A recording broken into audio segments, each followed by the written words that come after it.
আসসালামু আলাইকুম দর্শক। পেয়ারা, গোয়াসি, গোয়াভা একে অনেক নামে অনেকে চিনে। এটাকে কিভাবে আপনি মজা করে খেতে পারেন? টক কিছু খেতে চাইছেন, ইচ্ছে করতেছে কোনো কিছুর চাটনি খায় বা ভর্তা খায়, তাহলে আপনি এটা সহজেই মজাদার করে ভর্তা করে খেতে পারেন, চাটনি করে খেতে পারেন। 5 মিনিটেই হয়ে যাবে। আমি আপনাকে একটা রেসিপি দেখাই দিচ্ছি, দেখুন। ইনশাআল্লাহ আপনাদের ভালো লাগবে। আমার রেসিপিটা ভালো লাগলে লাইক শেয়ার করবেন, সাবস্ক্রাইব করবেন। নতুন ভিডিও পাওয়ার জন্য আমার পাশে থাকবেন। আসসালামু আলাইকুম দর্শক, আমাদের ভিডিওটি ভালো লাগলে লাইক এবং সাবস্ক্রাইব করবেন এবং কি পাশে থাকা বেল আইকনটি বাজিয়ে দিয়ে আমাদের সাথে রাখবেন। ধন্যবাদ।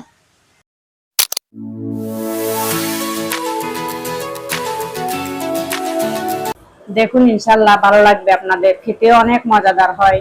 আপনি বাসায় এটা সুন্দর করে ভালো করে ধুয়ে নেবেন।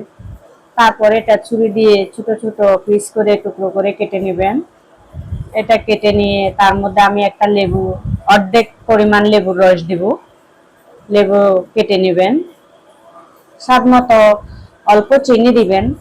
তার বাইরে মরিচের গুঁড়া দিবেন।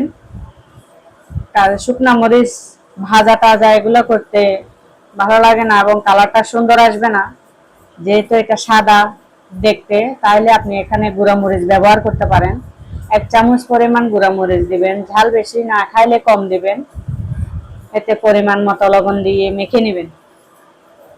তাহলে ঝটপট রেডি হয়ে যাবে আপনার গোয়াসির চাটনি।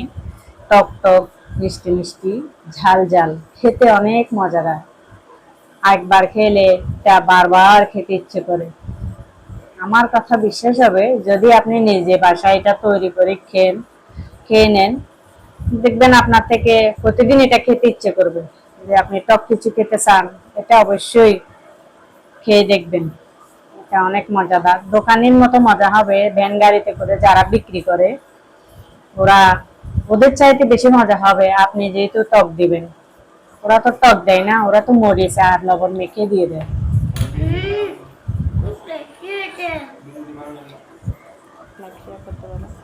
ভিডিওটি ভালো লাগলে লাইক এবং শেয়ার করবেন এবং বাজিয়ে রাখবেন।